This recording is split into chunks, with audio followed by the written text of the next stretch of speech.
que es la corteza visual, en las áreas 17, 18 y 19, donde existen una serie de columnas de células que son simples, complejas, hipercomplejas, existen columnas de dominancia ocular, etc. Esto es lo que ocurre en una visión normal.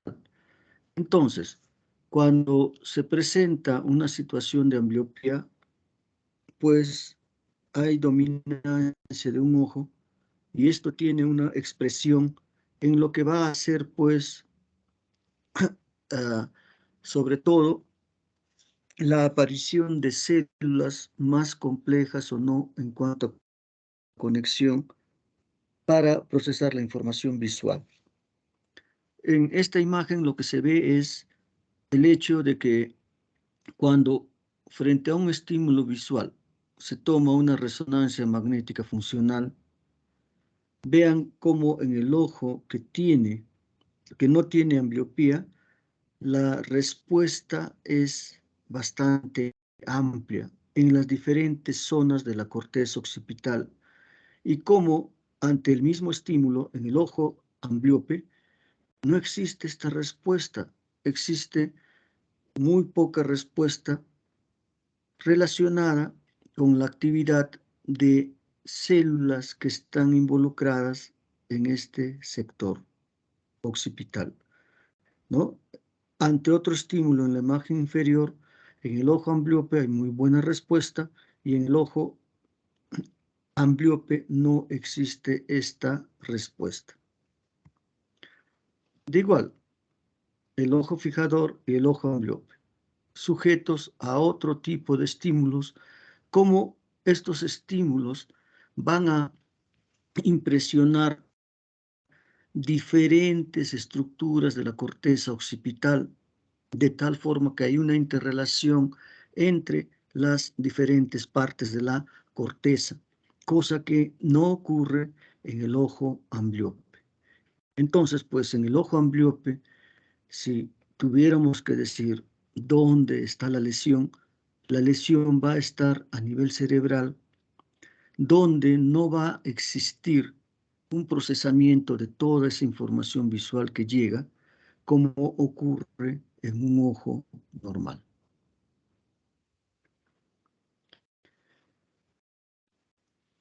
Entonces, saben ustedes de que cuando nosotros miramos con los dos ojos, cuando los ojos no están alineados, ¿no?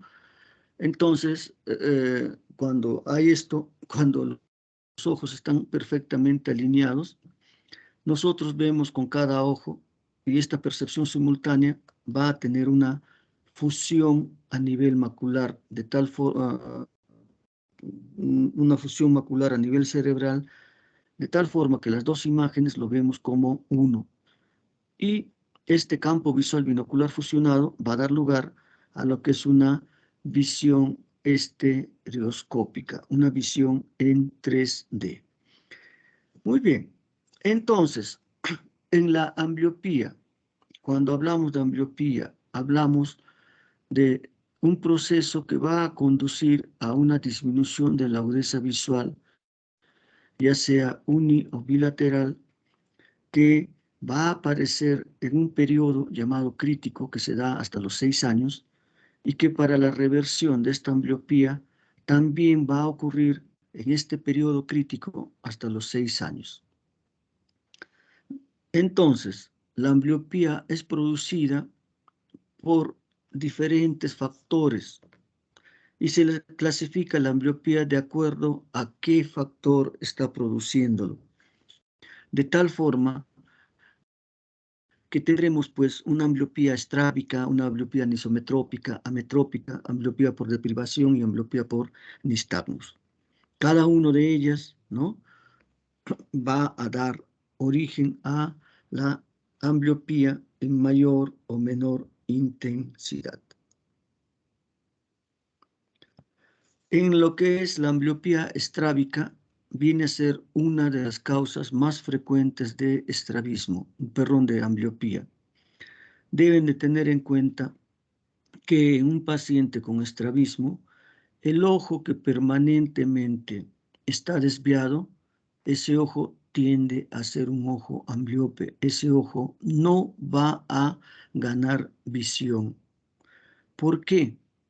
Porque va a haber una inhibición cortical de los impulsos que son originados en la fobia del ojo desviado para evitar la ambliopía, perdón, la diplopía y o confusión. Entonces, cuando se presenta esta diplopia, cuando se presenta esta confusión, ¿qué es lo que hace el cerebro?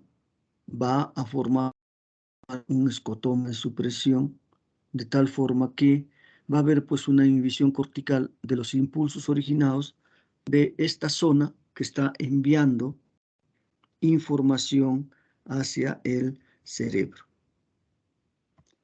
La ambliopía anisometrópica es otro tipo de ambliopía donde existe una diferente graduación de medida en los dos ojos. Generalmente ocurre que uno de los ojos tiene muy buena visión y el otro ojo tiene mala visión. Y esto va acompañado de una poca medida en el ojo que ve bien y una medida alta en el ojo que tiene mala visión. Entonces, en esas circunstancias, ¿qué es lo que ocurre?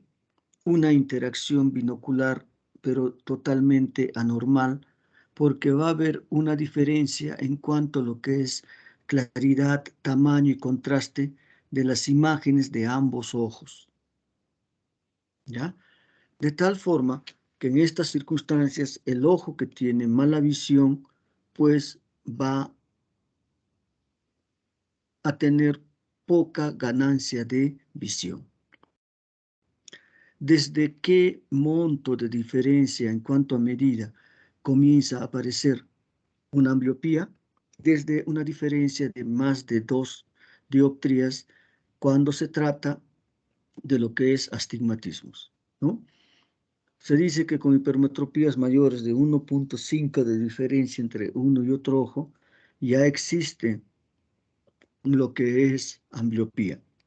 Pero en nuestro medio, la causa más frecuente de ambliopía viene a ser los astigmatismos. Por lo tanto, cuando hay anisometropía, también es a expensas de una anisometropía por astigmatismo. En otras latitudes, sí es principal causa de ambliopía la hipermetropía. La ambliopía ametrópica viene a ser cuando existe un error de refracción importante, pero en ambos ojos, y esto no es corregida a una temprana edad. ¿Qué tipo de ametropías? Principalmente hipermetropías y astigmatismos. En nuestro medio, principalmente astigmatismos. Una ambliopía ametrópica, entonces, pues es cuando de pronto un paciente tiene 4, 5 de medida de astigmatismo en ambos ojos, y esto causa una ambliopía. ¿Por qué se produce la ambliopía? Porque hay un defecto de estimulación de las células X, que son las que se encargan de llevar la información de la agudeza visual, y estas células son muy sensibles al desenfoque. Y en un paciente que tiene vicios de refracción, pues hay desenfoque. Bien, entonces cuando tenemos a un paciente que tenga una anisopetropía, que tenga un paciente con ambliopía ametrópica, etc., estamos frente a un paciente potencialmente que puede desarrollar ambliopía, y en estos pacientes la corrección de los lentes pues hará que disminuya la posibilidad de que ese ojo vaya a ambliopía. Tenemos la ambliopía por deprivación. Cuando existe una obstrucción física en lo que es la línea de visión, de tal forma que impide la formación de imágenes de alto contraste en la retina. ¿Qué situaciones producen esto? En el caso de la imagen, es una ptosis congénita bastante marcada. La presencia de cataratas congénitas también es otra causa. Lesiones corneales, todas ellas van a producir deprivación. Y este tipo de ambliopía tiene peor pronóstico si no se resuelve la causa en forma precoz. Y la ambliopía por nistagmus ese movimiento oscilatorio de los ojos hace pues que no exista buena fijación, y al no haber una buena fijación no se desarrolla la función macular, por lo tanto conlleva a una ambliopía bilateral, de tal forma que cuando estamos frente a un nistagmus pues va a haber una ambliopía bilateral, una visión subnormal, ¿no? Caroline,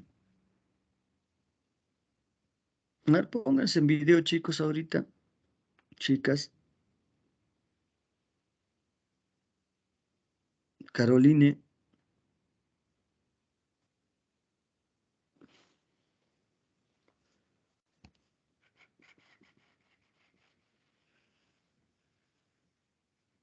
¿está Caroline?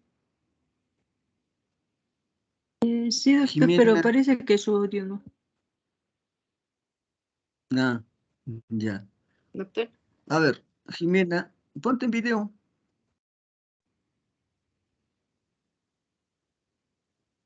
Ya.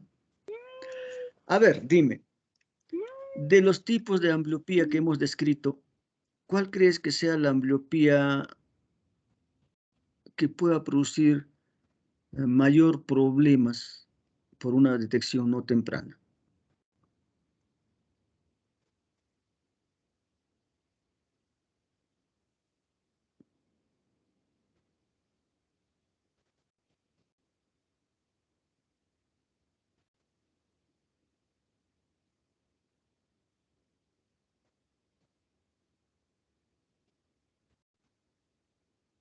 ¿Escuchaste?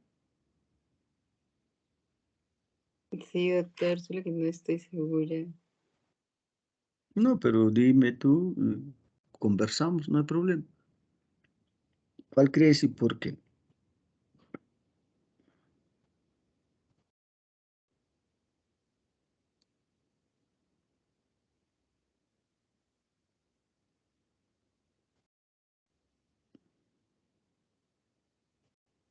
No estaría segura, doctor. A ver, Caroline,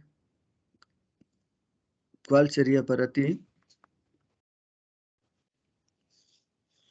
Ah, sí, doctor. ¿Me escuchan? Sí,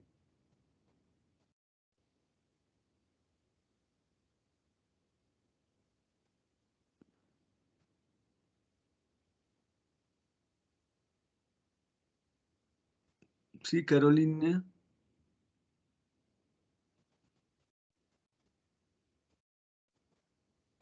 Quizás, doctor, no sé, quizás de los diferentes tipos, las que son, sí. ¿Cuál de ellas?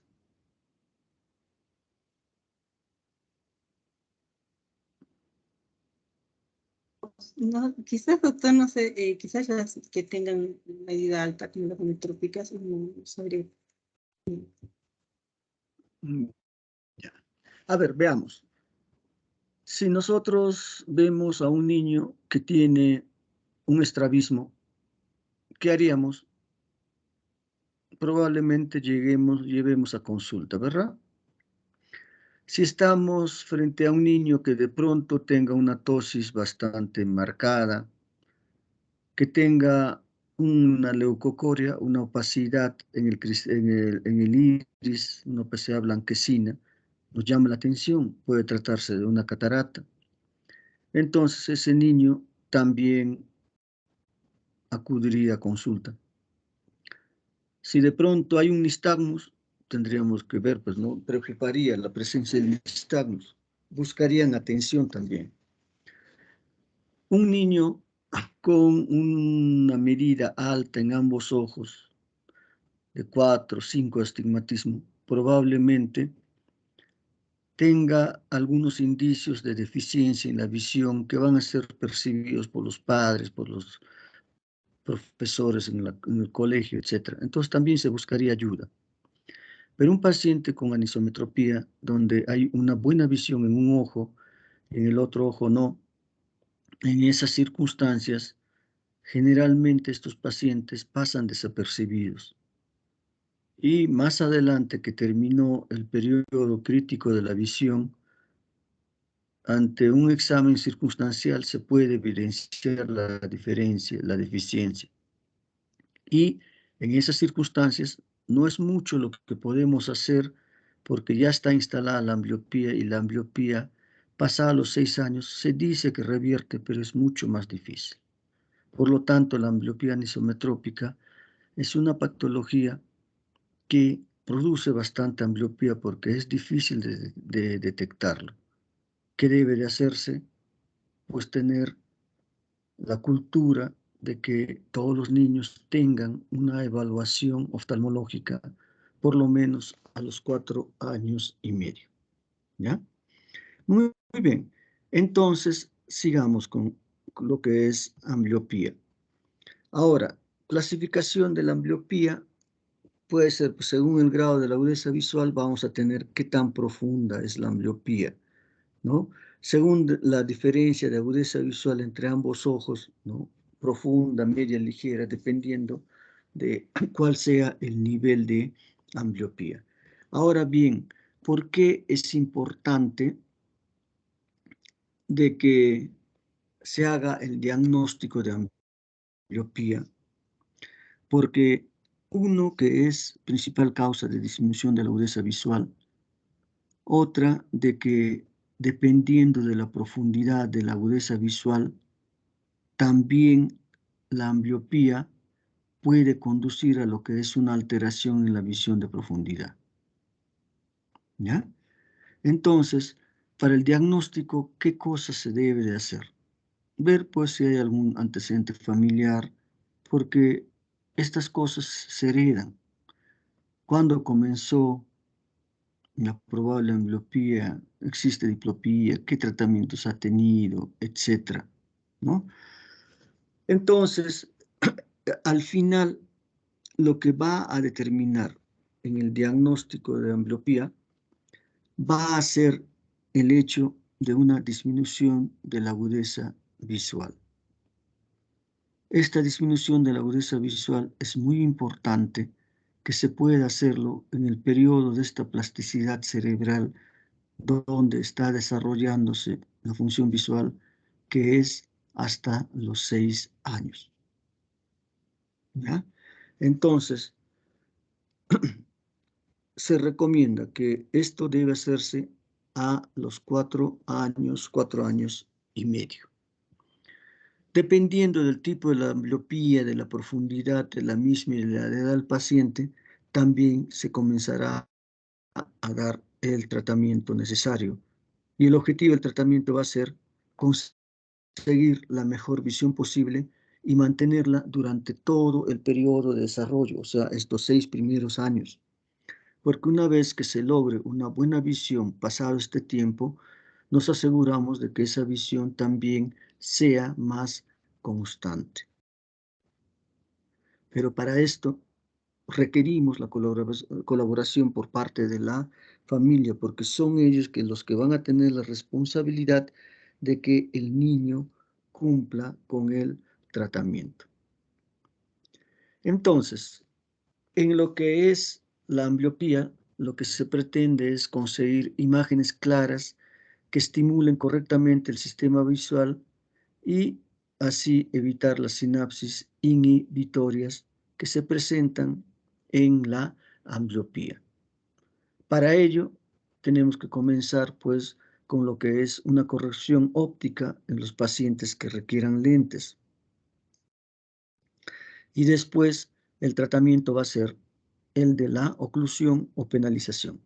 La oclusión es el poner parches en el ojo sano y la penalización son antilopléjicas para producir una visión borrosa en el ojo bueno, de tal forma que también se fuerce al ojo ambliope a ganar visión en forma progresiva. Entonces, el tratamiento actual de lo que es la ambliopía consiste en lo que es parches del ojo normal, del ojo no ambliope, o echar gotas cicloplégicas también en el ojo normal. Cuando se usa parches, se tiene que tener en consideración el hecho de que también el parche puede producir ambliopía en el ojo bueno. Por lo tanto, estos parches tienen que ser supervisados. Hay que tener en cuenta que no es fácil que el niño acepte estos parches, teniendo en cuenta que se está parchando el ojo bueno y se está dejando ver al niño con el ojo malo. Entonces, existe mucho abandono en el tratamiento. Por lo tanto, el compromiso de la familia es muy importante en lograr resolver la miopía porque el tratamiento tiene un tiempo.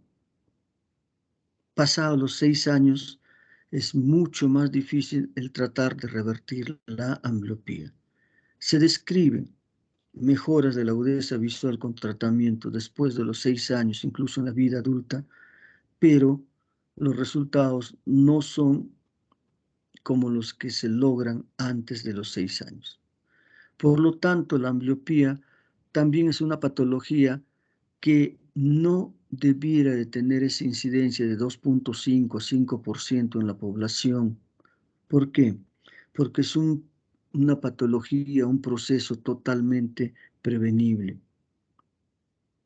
Entonces, todos nosotros podemos ser personas que estén involucradas en la prevención de ambliopía en la medida que nosotros vayamos difundiendo el concepto de un control por lo menos del niño desde el punto de vista oftalmológico a los 4 años y medio. ¿Ya? Entonces, con esto terminamos lo que es la parte de ambliopía. Veremos la parte de oftalmología pediátrica. ¿Ya? ¿Alguna inquietud, chicos, hasta el momento?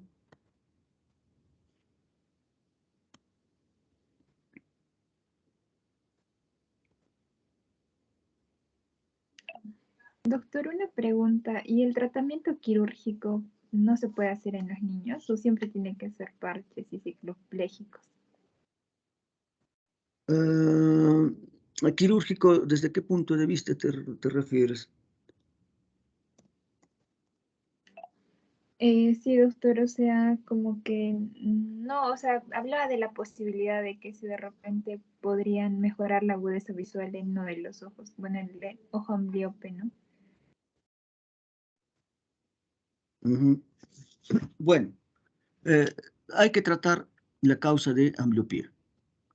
Si nosotros estamos frente a un paciente donde la ambliopía ha sido causada por una opacidad de medios, como una catarata congénita, hay que sacar la catarata, hay que hacer la rehabilitación óptica adecuada y con eso estamos tratando la ambliopía.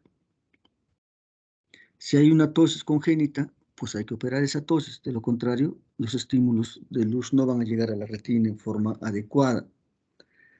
Ahora bien, lo que es estrabismo. En el caso del estrabismo, también la corrección antes de la cirugía de catarata, perdón, de estrabismo, lo que se tiene que hacer también es pues revertir la ambliopía. Después, la cirugía no incide en lo que es pues la ambliopía en sí, ¿ya? Ahora, las otras causas de ambliopía, lo que son los visos refracción, pues hay que corregir con esto, con los lentes adecuados para que la ambliopía no se instale, ¿ya? Pero, con excepción de lo que son opacidad de medios, después la ambliopía es tratada bajo sistema de parches. La operación no cuenta en esto, ¿ya? Muy bien. Comencemos entonces. Sí, sí, te escucho. Doctor, sí, solamente una preguntita más. En los parches, digamos, ¿se tienen que usar desde el momento que es diagnosticado hasta los 6 años o hasta qué edad? ¿Cómo se usa esto? No, los parches se van a usar desde el momento en que se hace el diagnóstico hasta que tenga una buena agudeza visual, ¿no? Si de repente estamos frente a un niño, pues ya con 4 años ya se puede cuantificar lo que es la agudeza visual, entonces tenemos que lograr una agudeza visual propia para los 4 años, 4 años y medio, 5 años, un 20-30, 20-25. ¿Ya?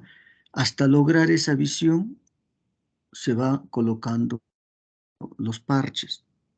La visión se va ganando en forma progresiva, porque de pronto tenemos un niño que tiene una visión de 20-70, en los controles posteriores irá ganando pues, visión 20-50, 20-40, 20-30.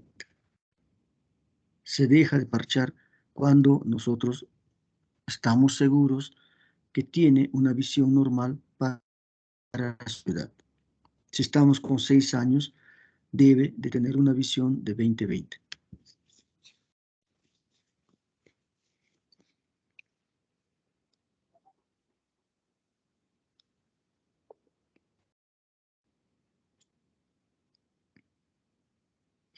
Bien, entonces comencemos con oftalmología pediátrica.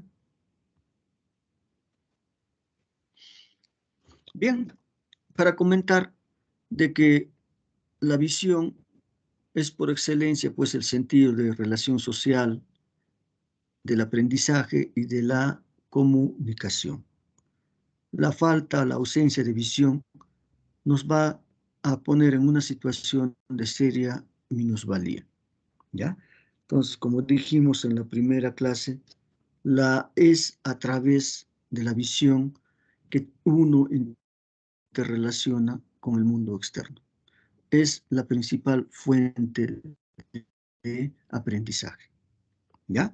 Por lo tanto, la detección precoz de un defecto de visión nos va a permitir ¿qué cosas? De que podamos corregir total o parcialmente este defecto, se puede prevenir una ceguera permanente, ¿no? Y a causa de esta intervención precoz, en algunas circunstancias, cuando no es mucho lo que se puede ofrecer, podemos remitir tempranamente para una educación especial. Tengamos en cuenta que el sistema visual del infante es totalmente inmaduro. Y saben ustedes que para que esta madurez se vaya dando, se requiere estímulos adecuados que estén estimulando la retina en forma permanente. A la retina tiene que haber estímulos de imagen clara, si no, no va a desarrollar ese ojo. Y la visión es algo que va desarrollando paulativamente en forma progresiva. Es algo que nosotros comenzamos a aprender. Nosotros aprendemos a ver en forma progresiva, poco a poco, ¿ya? En un recién nacido, la visión es bastante pobre. ¿Por qué? Por la inmadurez de los centros visuales a nivel cerebral. Esto va a ir madurando en forma progresiva y recién se llega al 100% de la agudeza visual a los 6 años, como ya hemos mencionado. Entonces, ¿qué necesitamos nosotros para aprender a ver? ¿No? Que exista una buena imagen en la retina. Si no logramos esto, no vamos a aprender a ver. Porque de lo contrario, ¿qué es lo que va a pasar? Que el cerebro va a tener que ignorar la información que recibe del ojo ambliope, del ojo que envía imágenes no claras hacia la retina. Entonces, cuando estamos frente a un niño, tenemos que hacer un examen que va a iniciar, pues, en el caso del recién nacido, con una valoración de los antecedentes familiares y personales del niño. Porque de pronto puede haber un antecedente de lo que es prematuridad, por lo tanto, podría haber desarrollado de repente retinopatía de la prematuridad, o en todo caso, puede a futuro desarrollar una serie de patologías en mayor incidencia que la población general, ¿ya? Tenemos que inspeccionar los ojos en cuanto al tamaño ocular, si hay asimetría, tanto del globo ocular como de la córnea. Recuerden que en el caso del glaucoma congénito, los ojos son ojos mucho más grandes. La córnea es una córnea grande, una megalocórnea. Entonces, en la inspección de los ojos se pueden notar estos detalles. Ver cómo es el reflejo pupilar. En condiciones normales, el reflejo pupilar tiene un reflejo rojo. Cualquier alteración de este reflejo rojo es patología que hay que descartar. Además, que los reflejos también nos indican función visual. Cuando nosotros hacemos el reflejo fotomotor, la respuesta a la luz que pueda tener la pupila, nosotros en esas circunstancias estamos diciendo que ese paciente está viendo, ¿ya? Que haya un cierre palpebral a la luz, estos reflejos indican visión en el paciente. Ahora bien, en lo que es los lactantes, ¿no? También hacer la anamnesis, la inspección de los ojos, la presencia o no de epífora, ese lagrimeo o secreción constante que hay en los ojos. Saben ustedes que una forma de manifestación de un glaucoma congénito también viene a ser la epífora. Cuando hay epífora, debemos sospechar que podría haber un glaucoma congénito, que podría tratarse de una obstrucción congénita también de vías lagrimales. Examinar lo que es el reflejo pupilar, la exploración de seguimiento con la mirada, ¿no? Para ver funcionabilidad, el reflejo fotomotor, el cierre palpebral, etc. ¿Cómo está la motilidad ocular? ¿Existe restricción en ella? ¿Existen nistagmus, etc.? Si existe la impresión de que hay una desviación, hacer pues el test de Hirschberg, pero tengamos en cuenta de que generalmente los estrabismos aparecen después de los 6 meses, que pueden encontrarse grados leves de estrabismo antes de los 6 meses por inmadurez de los músculos extraoculares, pero son estrabismos de ángulo muy pequeño, ¿ya? Ángulos muy grandes de estrabismo antes de los 6 meses ya nos indica estrabismo, no una inmadurez de los músculos extraoculares. En los lactantes, si hay impresión de estrabismo, hacer el cover test para descartar si existe o no estrabismo. Puede ser el cover test alternante, que nos van a dar esta información. Ya en niños mayores, pues con lo que es la anamnesis, preguntar a los padres sobre sospecha de algún problema visual que puedan tener los niños, inspeccionar los ojos, hacer el cover test, Hirschberg, si hay impresión de desviación ocular. Y en los niños ya se puede cuantificar la agudeza visual a través de lo que es la cartilla de Snellen con invertidas o con imágenes, ¿no? Niños de 4 años y medio ya colaboran, por lo tanto en ellos se puede cuantificar la agudeza visual. ¿Qué debemos de hacer en el examen oftalmológico? Revisar, ver cómo está el reflejo pupilar. La prueba de Hirschberg, que saben ustedes que es el reflejo corneal a la luz que uno está colocando o alumbrando al ojo.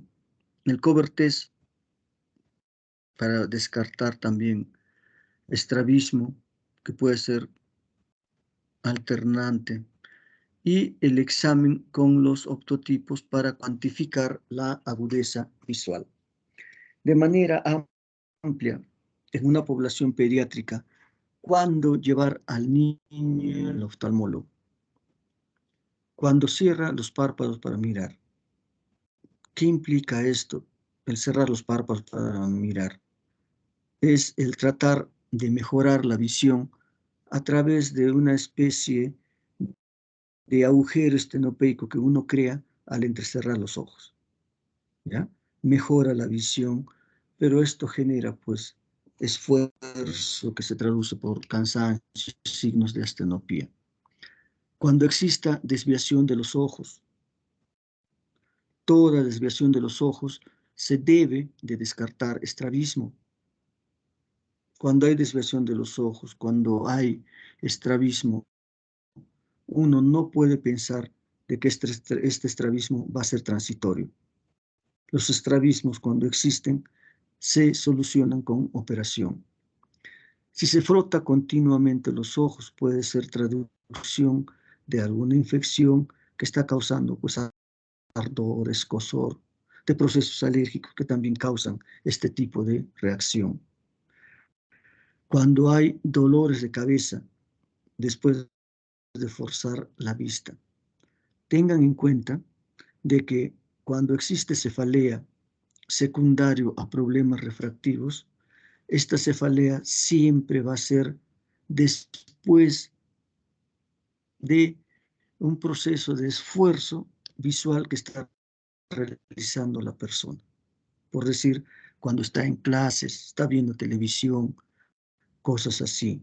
No es que de pronto una cefalea, cuando está jugando el niño, cuando está haciendo alguna otra cosa, indique un problema de ojos. No, esta cefalea tiene que ser después del esfuerzo visual.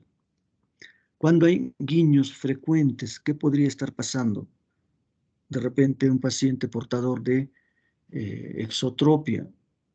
Los pacientes que tienen exotropia, lógico que ven doble, y en el afán de estar guiñando los ojos, pues lo que hacen es eliminar esa imagen doble que están teniendo.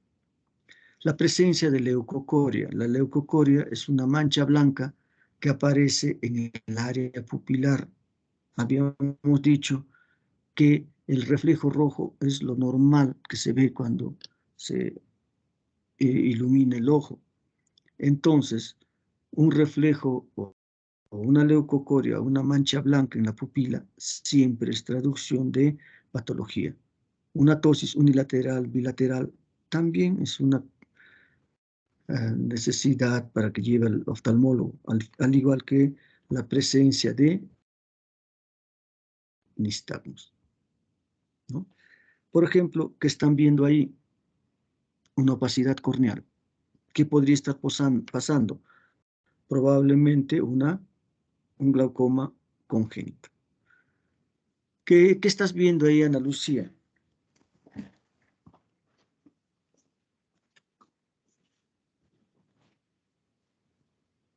Sí, doctor, es el reflejo rojo. ¿Cuál de los dos ojos? ¿Cuál es el ojo sano? ¿Cuál es el ojo patológico? ¿Los dos están sanos? ¿Cómo es?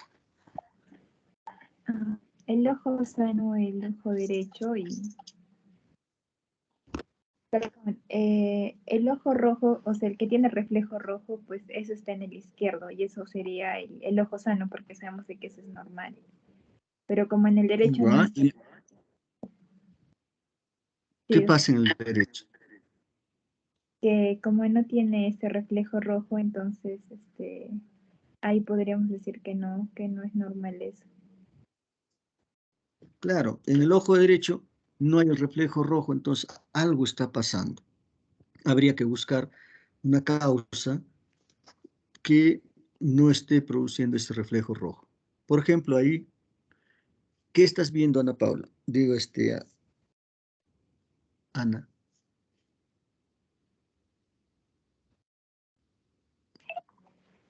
Sí, doctor, esa mancha blanca, ¿no? Que está en la pupila. Uh-huh. Una Podría ser leucocoria. leucocoria. Una mancha blanca en la pupila. Una leucocoria.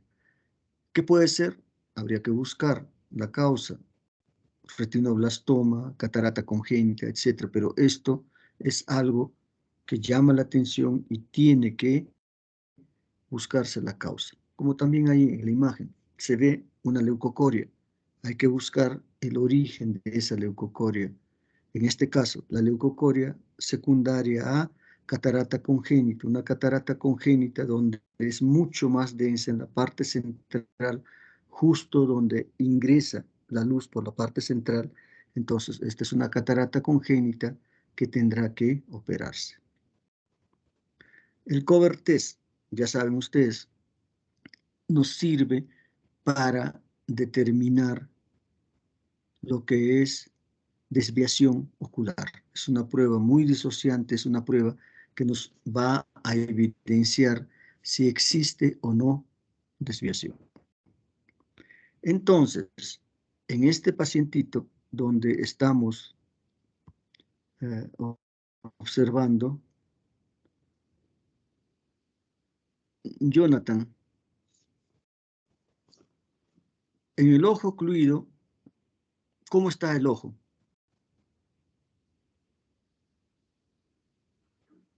Sí, doctor. El ojo En ocluido. el ojo ocluido, ¿cómo está el ojo? Ajá. Bueno, debería estar desviado. ¿Hacia dónde?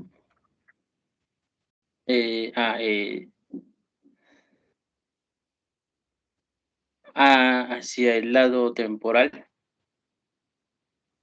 Claro, hacia afuera, ¿no? Claro. La imagen que vemos en el lado izquierdo es de una exotropia, desvía del ojo hacia afuera. Entonces, cuando se ocluye el ojo derecho, el ojo izquierdo está fijando, pero el otro ojo se desvía. ¿A dónde se desvía?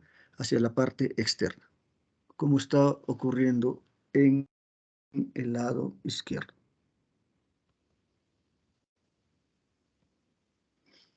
En niños pequeños se puede estimar la agudeza visual a través de lo que se llama la cartilla de visión preferencial.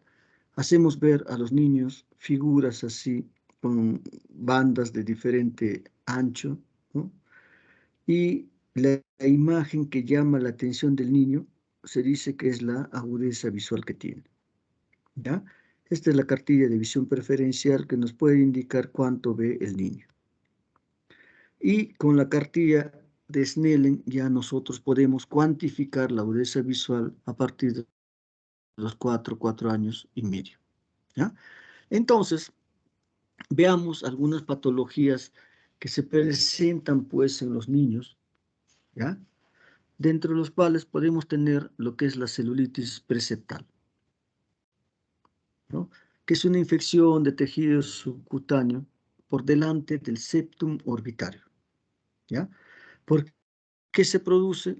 Por traumatismos cutáneos, por diseminación de infección local orzuelo, de acrocistitis, de diseminación hematógena también puede darse. Cuando hay una celulitis preseptal, va a haber pues una lesión inflamatoria bastante localizada, sobre todo en lo que son los párpados, superior, párpado inferior, donde va a haber pues edema palpebral periorbitario unilateral generalmente, doloroso, enrojecido, con signo de flagosis, pero que no va a haber proptosis ni alteración en la visión ni motilidad, ¿ya? No hay hay ninguna alteración. Por ejemplo, acá vemos también una celulitis preseptal, pero vean cómo lo que es el globo ocular es un globo ocular que está blanco, no hay congestión ocular, ¿no? Y este caso de lo que es celulitis preseptal, debemos de tratarlo cuando sea un niño el que lo sufre, sobre todo menor de 5 años, con hospitalización, para dar un tratamiento de amplio espectro, de tal forma que podamos solucionar este cuadro y esto no pueda potencialmente convertirse en una celulitis orbitaria, ¿ya?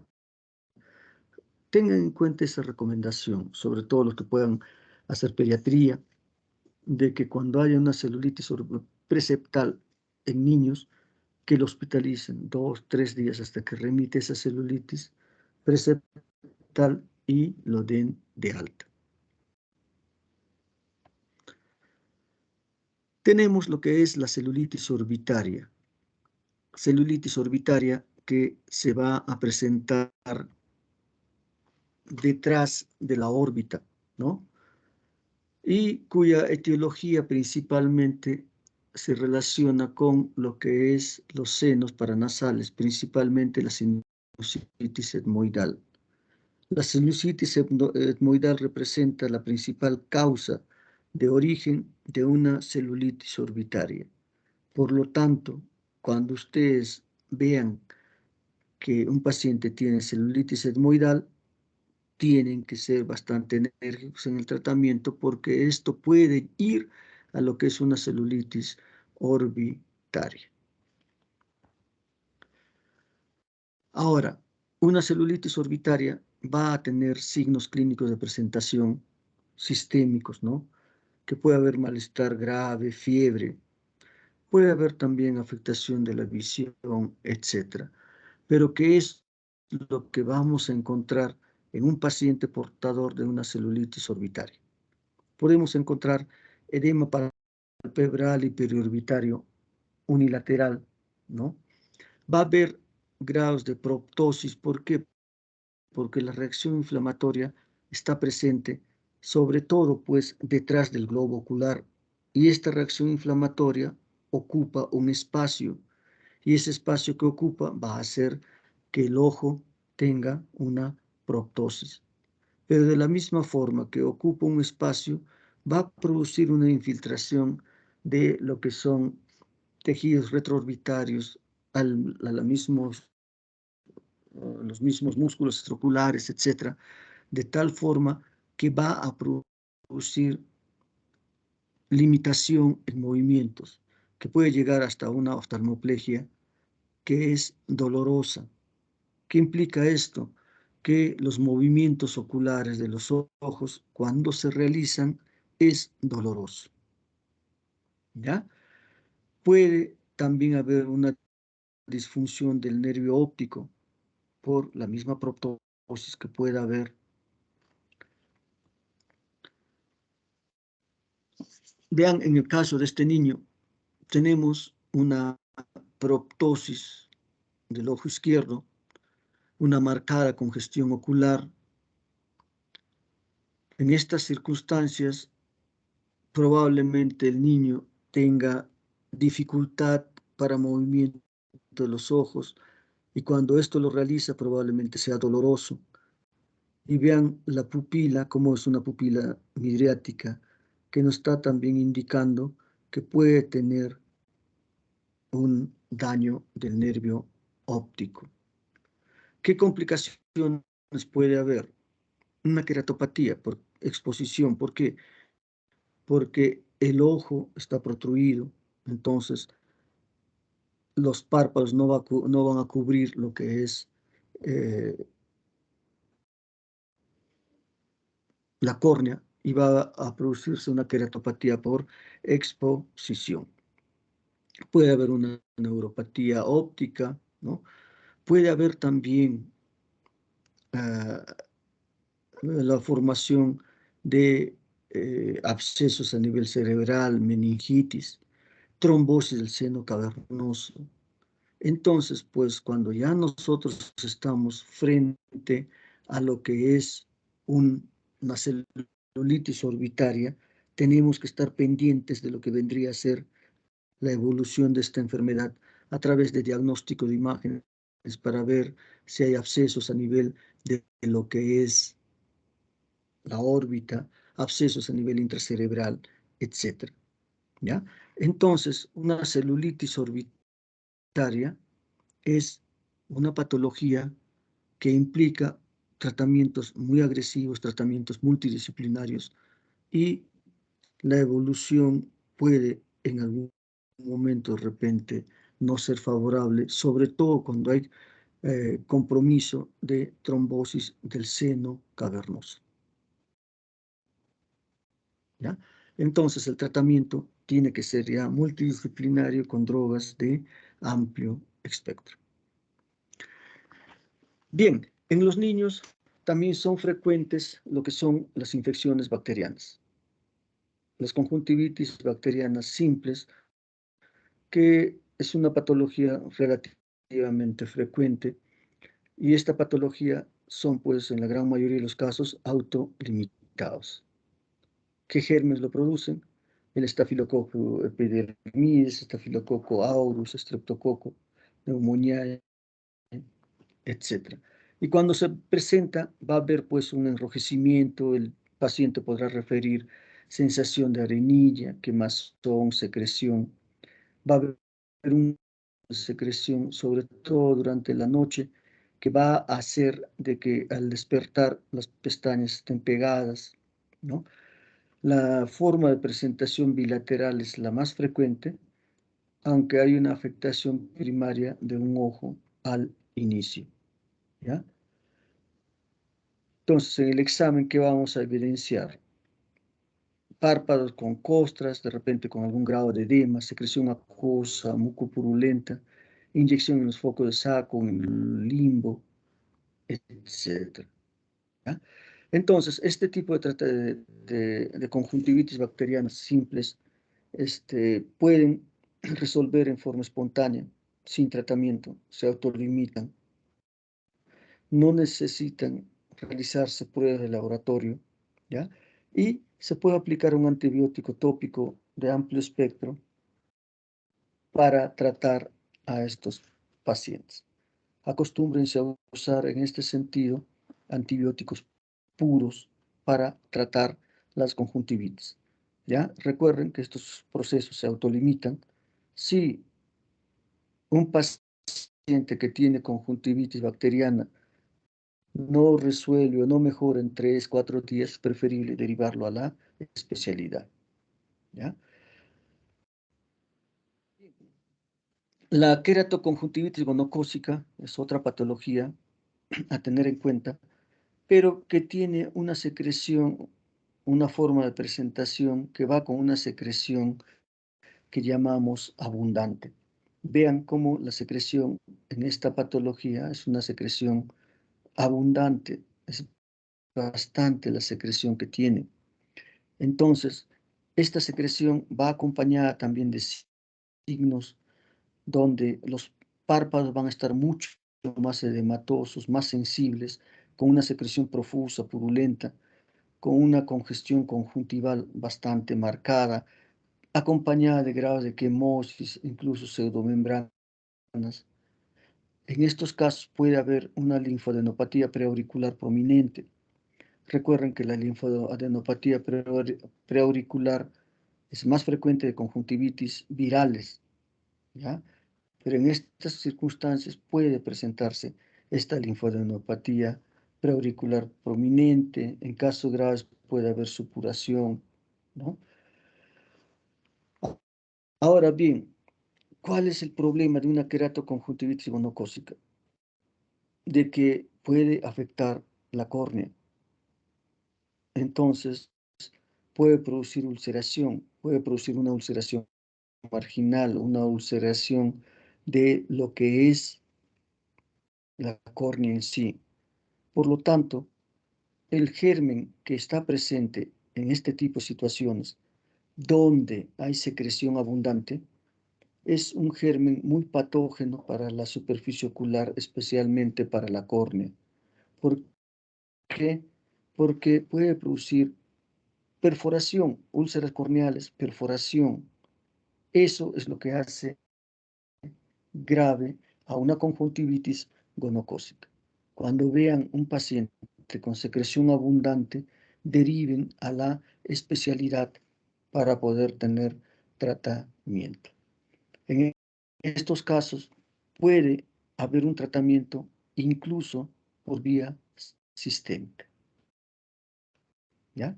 Entonces, tratamiento de amplio espectro con terapia tópica y también tratamiento por vía sistémica. Otra patología a tener en cuenta viene a ser la conjuntivitis neonatal por clamidia. Es una infección de las más frecuentes, ¿no? Esta conjuntivitis neonatal asociada siempre a clamidia, ¿no? Se puede encontrar ¿qué cosa? Otitis, rinitis, neumonitis. No solamente es una patología ocular y la transmisión se da pues a partir de la madre durante el parto. Por lo tanto, el examen de los padres es necesario para descartar una infección genital. Cuando el niño tiene una conjuntivitis neonatal por clamidia, suele presentarse no de forma inmediata, sino entre los 9 y 19 días después del nacimiento. Va a haber secreción mucopurulenta, una reacción conjuntival papilar, folículos, ¿no? En los mayorcitos. Puede haber complicaciones ocasionales que guardan relación con lo que es cicatrización conjuntival leve, ¿ya? Y también puede haber panus corneal en la parte superior. ¿Cuál es el tratamiento? Tetraciclina tópica, principalmente, que es el que tenemos, o la eritromicina, también por vía oral.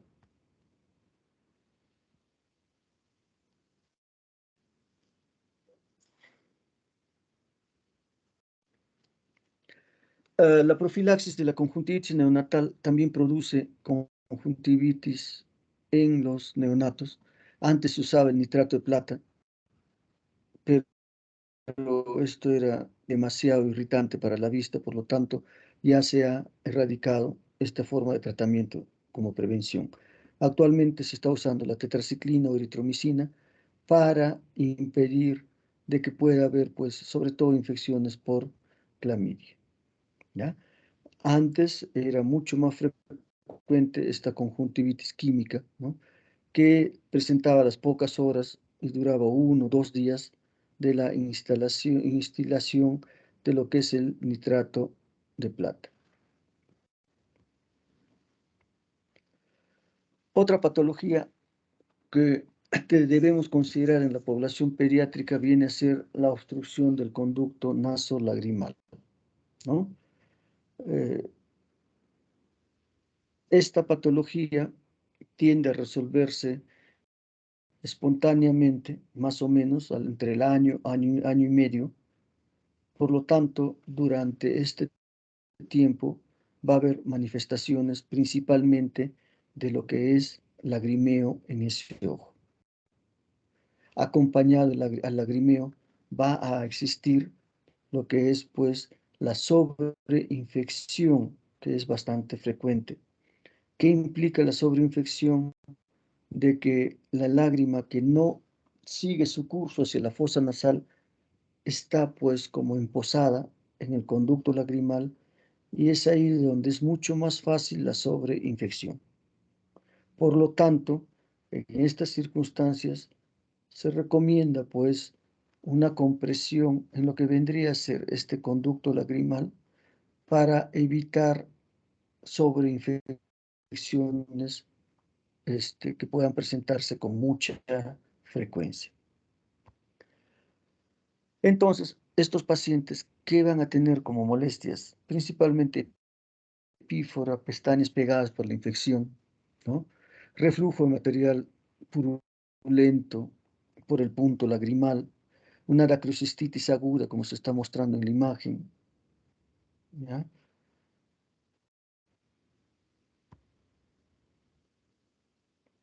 ¿El tratamiento cuál es?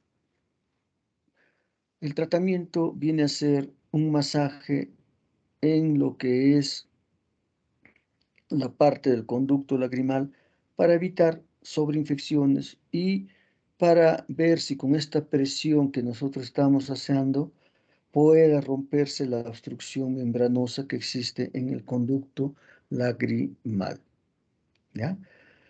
Al final se está dando el masaje, se da tratamiento en circunstancias en que hay sobreinfección, pero el tratamiento definitivo lo constituye el sondaje a través del punto lagrimal superior.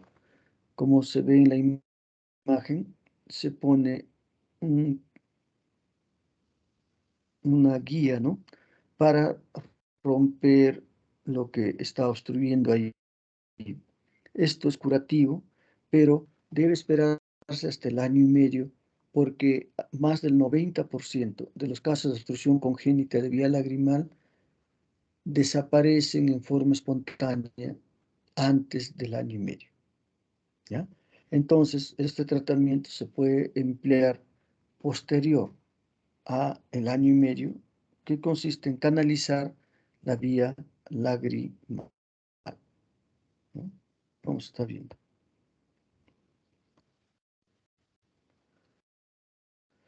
Bien, otra patología a tener en cuenta viene a ser pues el glaucoma congénito, ¿no?, que ya lo hemos visto, ocurre principalmente en los 3 primeros años de vida, el 80% de los casos principalmente en el primer año de vida, el 75% es bilateral, mayor en mujeres, y cuando se presenta va a haber un oftalmos, un ojo grande.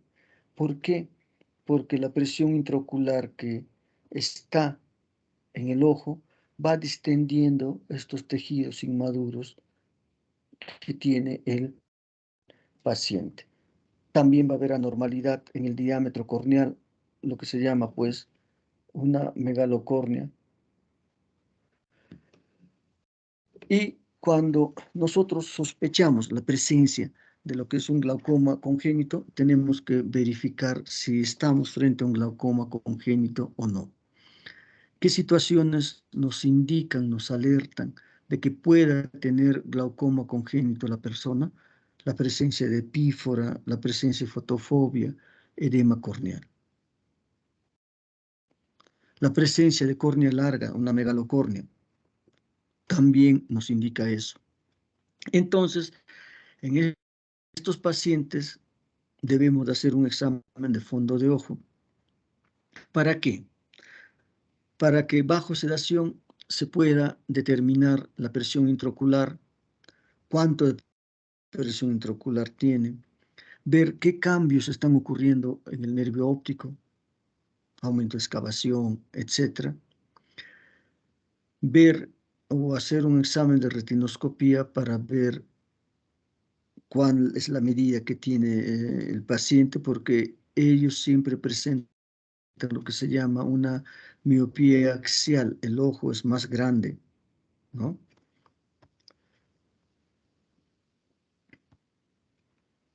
Vean acá que estamos viendo edema corneal, epífora.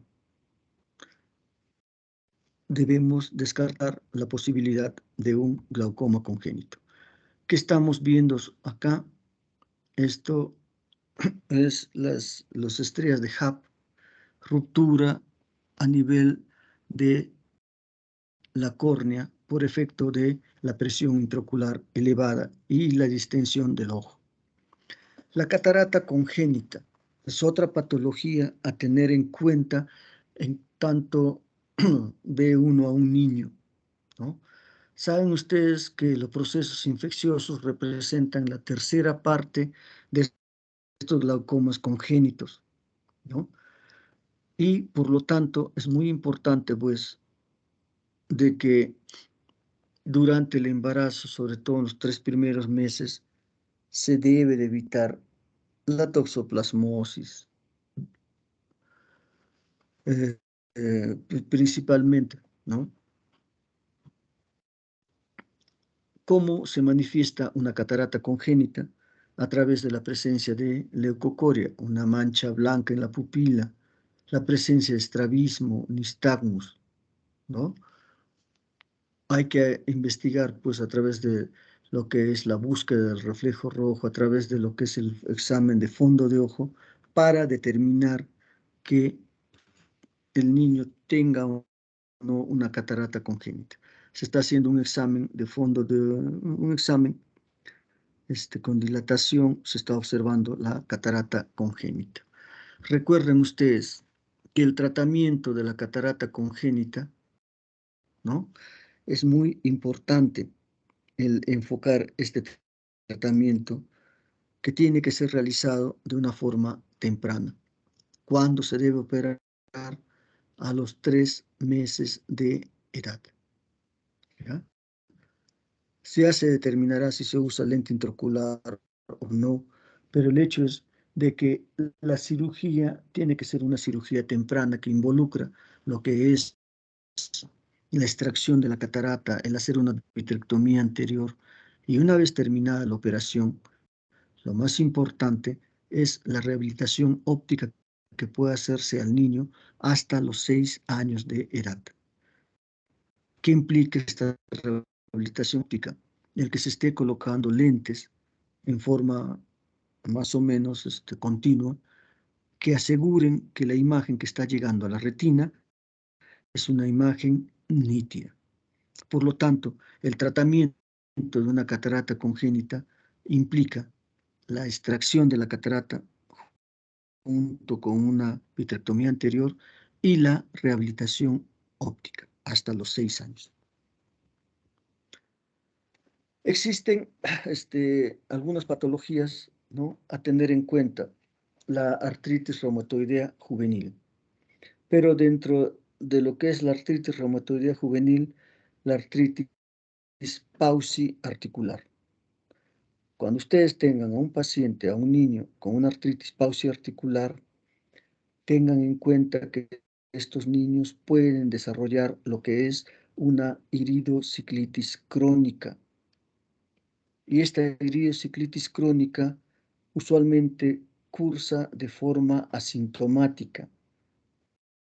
Por lo tanto, tiene que haber un control oftalmológico frecuente. ¿Para qué? Para que nosotros podamos ir buscando signos de esta iridociclitis crónica que no guarda relación con la actividad inflamatoria, ¿no?, de la artritis de fondo. Entonces, a través de un examen oftalmológico constante, nosotros podemos evitar que el niño llegue ya en una situación de complicación. ¿Qué se está viendo ahí? Una catarata secundaria al proceso inflamatorio de la iritis crónica, probablemente con una sinequia en 360 grados, etc.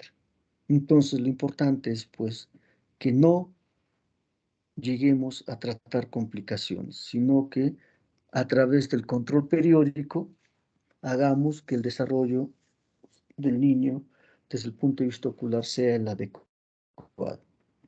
La toxoplasmosis congénita es otra patología a tener en cuenta, ¿no? La mayoría de las infecciones adquiridas son asintomáticas, ¿no? Pero tiene, pues, manifestaciones oculares que son bastante agresivas, digamos. La retina es la localización primaria de la infección que va a producir una retinocoroiditis generalmente bilateral. Esto implica que si bien la retina es la parte primaria de la infección, la reacción inflamatoria va a involucrar la coroides y también va a haber lo que es una reacción vítrea importante. En el estado agudo va a haber una lesión focal blanco-amarillenta con reacción vítrea importante. Y también tengamos en cuenta que puede haber una reactivación y esta reactivación ocurre próxima a las lesiones ya cicatrizadas ocurridas primariamente. ¿Ya? Por ejemplo, acá tenemos una reacción blanco-amarillenta con algo de reacción vítrea. Acá tenemos una lesión cicatrizal y otra lesión cicatrizal. ¿Qué implica esto? Una reactivación. Ahora, el toxoplasma tiene una gran avidez por el área macular. Imagínense una lesión congénita en una o las dos máculas, que es la parte encargada de lo que es la visión central, la agudeza visual. Habría una deficiencia de la agudeza visual desde muy pequeños. Muy bien, entonces para terminar con las patologías, veamos lo que es el retinoblastoma. El retinoblastoma es el tumor maligno intraocular más común de la infancia, ¿ya? Es el más común el séptimo más común en malignidad en toda la población pediátrica, ¿no? Entonces, es bueno pues que se conozca.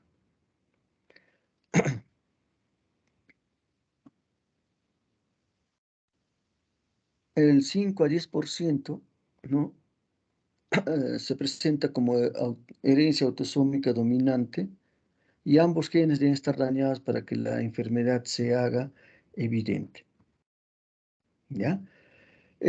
Afecta a todos, no hay ninguna preferencia por sexo, raza, ni ojo derecho, ojo izquierdo. Y el gen del retinoblastoma es encontrado en el brazo largo del cromosoma 13. Tengan en cuenta que el retinoblastoma es un tumor supresor. ¿Qué es lo que ocurre? En condiciones normales, ¿no? El factor de transcripción E2F controla la transcripción del ciclo celular durante la mitosis. Pero entonces, la proteína del retinoblastoma se va a ligar al factor de transcripción E2F y va a inhibir su actividad. Esto va a resultar en una subregulación de muchos genes a nivel de G1, ¿no? Además, también este complejo de proteína la proteína retinoblastoma y el factor E2F también está involucrado pues, en el reclutamiento de factores que median la condensación de cromatina, lo cual resulta en inhibición de la transcripción. Por lo tanto, esto hace que se manifieste lo que es el retinoblastoma. Y este retinoblastoma puede ser hereditario o por mutación germinal, ¿no? Que es una patología que cuando se presenta va a manifestarse con una presentación de tumores generalmente bilaterales y multifocales. Y el problema también es de que en estos tumores hereditarios, en estos retinoblastomas hereditarios, existe un segundo tumor que, extraocular, que es el que va a causar la muerte. El no hereditario se da por mutación somática, es la mayoría de los retinoblastomas, tienden a ser unilaterales, no transmisibles y no predispone a un segundo cáncer no ocular, ¿no? ¿Cómo se presenta el retinoblastoma? A través de lo que es la presencia de una leucocoria. En 60% de los pacientes, esta leucocoria, esta mancha blanca a nivel de la pupila es la forma de presentación. Pero esa forma de presentación implica un tumor ya muy desarrollado, de tal forma que muchas veces a los pacientes no es mucho lo que puede ofrecerse, ¿ya? También se presenta bajo la forma de estrabismo, en un 20% o 25% de los casos. Puede presentarse como un glaucoma doloroso con signos inflamatorios, ¿no? Semejando una celulitis orbitaria en 10% de los casos. Y en países en vías en desarrollo puede haber pues una una lesión bastante avanzada. En general, el diagnóstico se realiza antes de los 18 meses de edad, ¿no? 90% de los casos antes de los 5 años, pero en los niños con enfermedad bilateral, la enfermedad tiende a aparecer a una edad más temprana, más o menos en promedio a los 13 meses de edad. En tanto que los niños con enfermedad unilateral, los no hereditarios, aparecen algo más tardíamente a los 24 meses. Cuando hay un retinoblastoma, pues se tiene que hacer una evaluación genética molecular a todos los pacientes que tengan retinoblastoma. Pueden, sobre todo los pacientes con mutación germinal, tener potencialmente miembros de su familia afectados, padres, hermanos. Entonces hay que hacer también exámenes a ellos, ¿no? A los hermanos e hijos deben ser evaluados cercanamente, ¿no? Cada 6 meses hasta los 5 o 6 años de edad, ¿ya? Ahora, muy bien, el diagnóstico se va a realizar pues visualizando el tumor a través de una oftalmoscopía indirecta, ¿no? Donde vamos a encontrar tumores de diferente forma de presentación. Podemos encontrar tumores sólidos en la retina, bajo la sombra de siembra en lo que es el humor vítreo. El diagnóstico de imágenes también es importante en la génesis, ¿no? El diagnóstico del retinoblastoma, ya sea el ultrasonido, ¿no? La tomografía axial computarizada o la resonancia magnética. Cualquiera de ellos va a ayudarnos a lo que es, pues, el diagnóstico.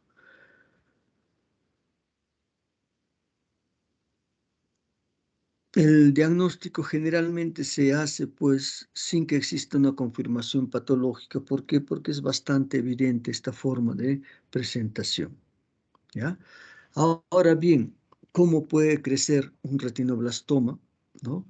Puede tener un crecimiento exofítico que implica que va desde la capa retinal externa hacia lo que es la coroides.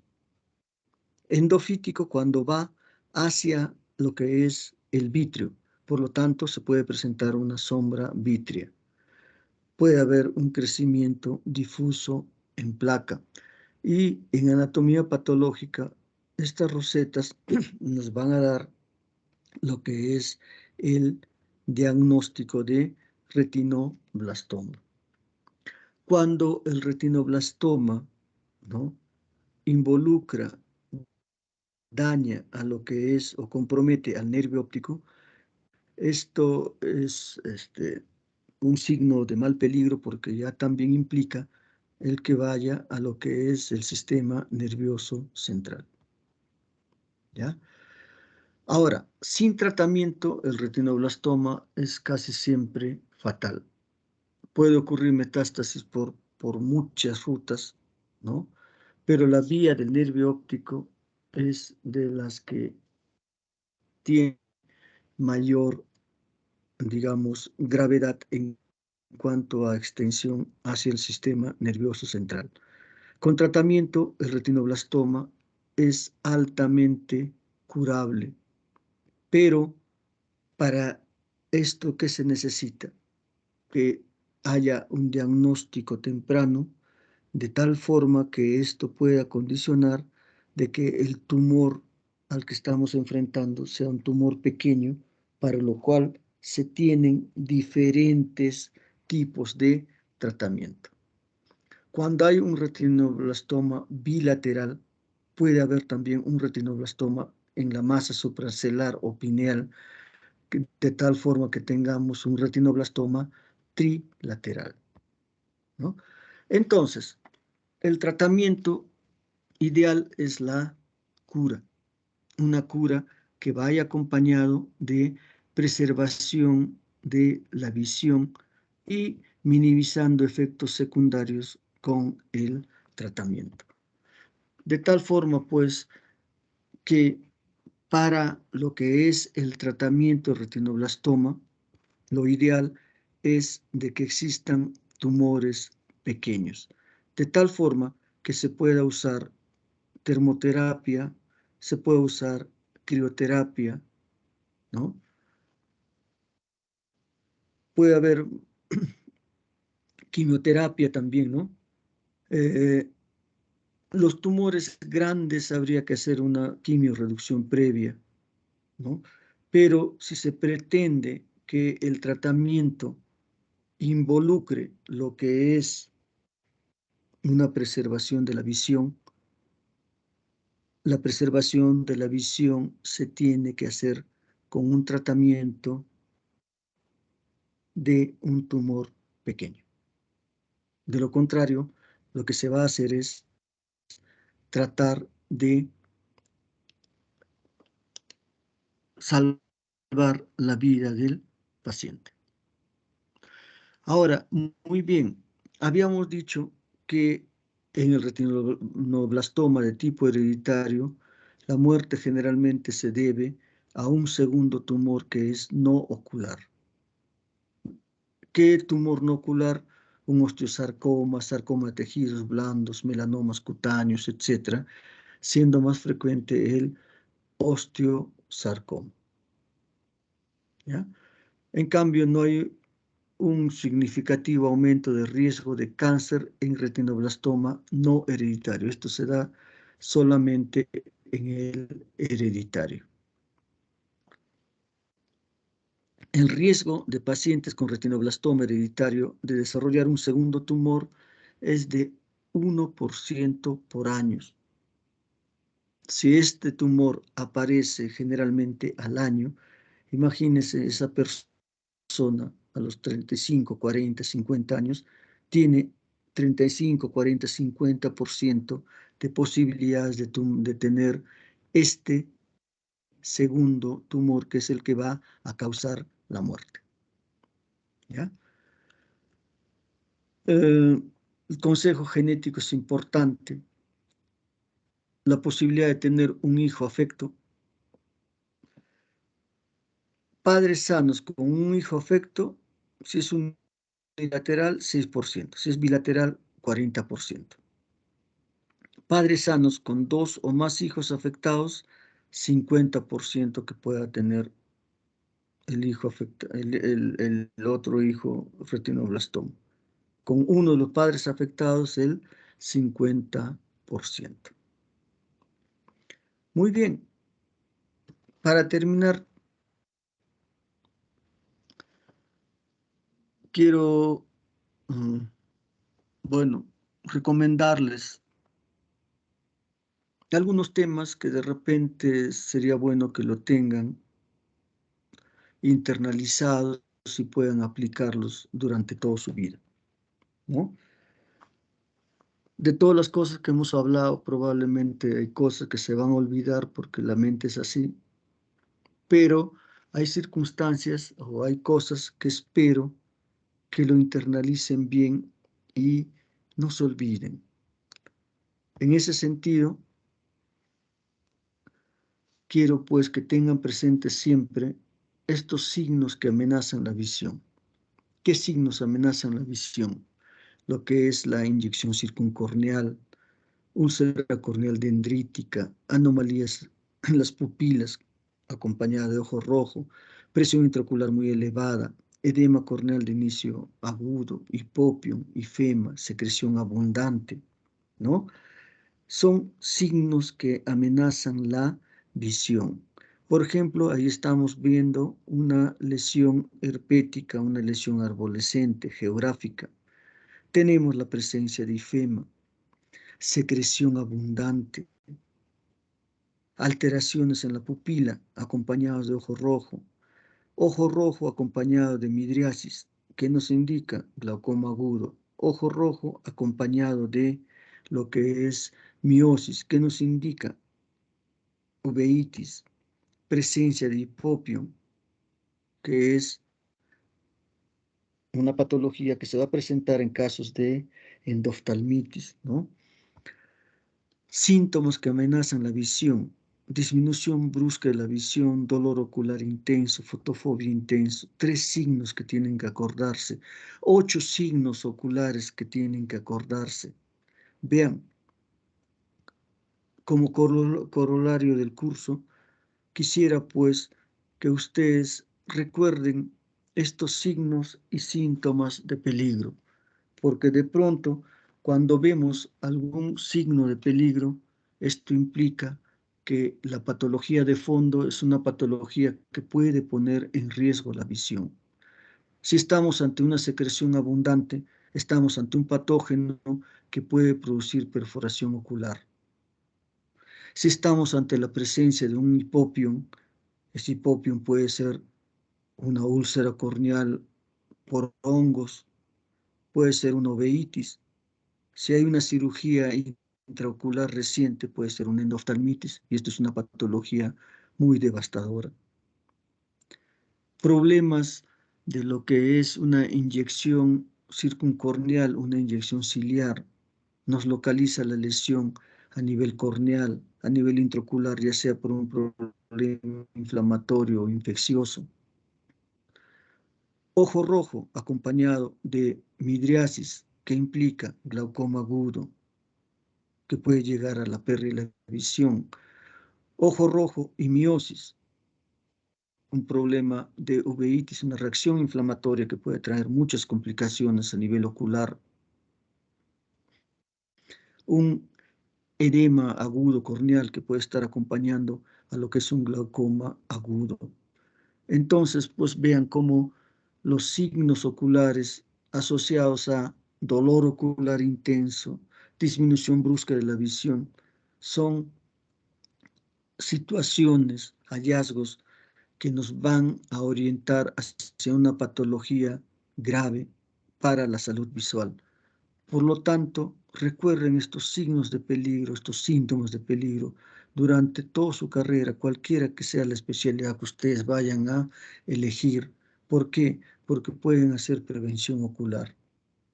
Y a esto recuerden de que la ambliopía, que es el corazón de lo que es la oftalmología pediátrica, porque todas las patologías desembocan en una ambliopía, pues internalicen y difundan el concepto de que el control oftalmológico se debe hacer a los 4 o 4 años y medio, por lo menos un control oftalmológico en la edad pediátrica.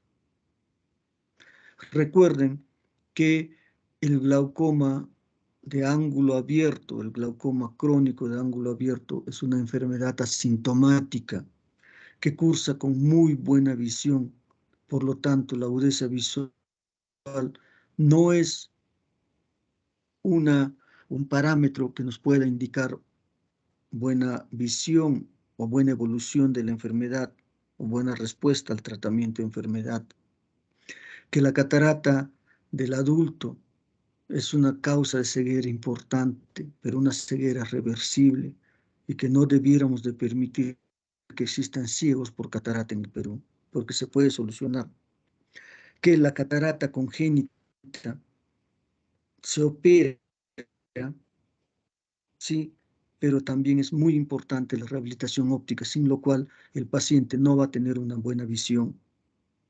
Que la retinopatía diabética es causa de ceguera, sí, sobre todo en población joven. ¿Qué es lo que se tiene que hacer? Recomendar un buen control metabólico y un seguimiento por oftalmólogo. ¿Para qué? Para que deciden en algún momento la intervención en estos pacientes. Que el estrabismo es una patología que se presenta en la infancia y que tiene que solucionarse tempranamente para poder restituir algún grado de visión de profundidad. Vean, no es mucho lo que les pido, que estos conceptos que estamos remarcando ahora los tengan siempre. ¿Para qué? Para hacer prevención. Bien, chicos, chicas, para mí ha sido un gusto haber estado con ustedes. Me da pena, pero así es. Entonces, chicos, chicas, no se olviden de las cositas que hemos hablado. No es mucho lo que les pido que recuerden. Y les deseo muchos éxitos en su vida futura, profesional, vida afectiva, en todo lo que emprendan. Y me tienen a mí para los que quieran, en lo que pueda ser necesario y útil. Suerte, chicos, suerte en su examen, estudien y nos vamos viendo en cualquier momento. Cuídense, Doctor, chicos, chicas. no, Sí. tenemos una Gracias. duda, doctor. Ujú. Con respecto a las preguntas de recuperación de la primera fase que nos ha mandado, ¿dónde las tenemos Ya. que subir? O... Ya está creado ya en Blackboard como trabajo a presentar. Y hay, creo que hasta el miércoles el plazo, 10 de la noche. Está en el Blackboard. O sea, Está en el Blackboard, sí, lo cada hemos uno de visto, pero ustedes no ha salido. Aún creo que no está habilitado para que lo podamos ver, porque he estado revisando el Blackboard y no aparece. no está. De repente falta programar la parte desde cuando se visualice. Solamente lo tenía programado la entrega. Ya, entonces voy a corregir eso. Ok, Hasta el doctor, y con miércoles. respecto a las preguntas, ¿tenemos que poner lo que son las referencias al final o solo respondemos las preguntas que nos ha tocado? No, o sea, tengan la bibliografía y desarrollen las preguntas, se supone que en base a la bibliografía, ¿no? Pero con sus palabras, no una copia pega de la bibliografía, o si no, también pueden hacer citando, ¿ya? Si lo citan, que no sea considerado plagio, no hay problema. Ok, ¿Ya? doctor, muchas gracias. Ujú.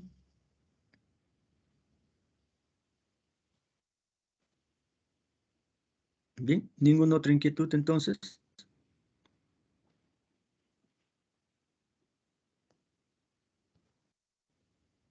Bien, chicos, nos vemos entonces. ¿Sí? No, doctor, ya, nada, muchas gracias. Ya. Listo, chicos. Suerte entonces, cuídense. Nos estamos viendo. Hasta luego, doctor. Hasta luego, Gracias, doctor. Hasta luego, Muchísimas cuídense. gracias. Hasta luego, Cuídense. doctor.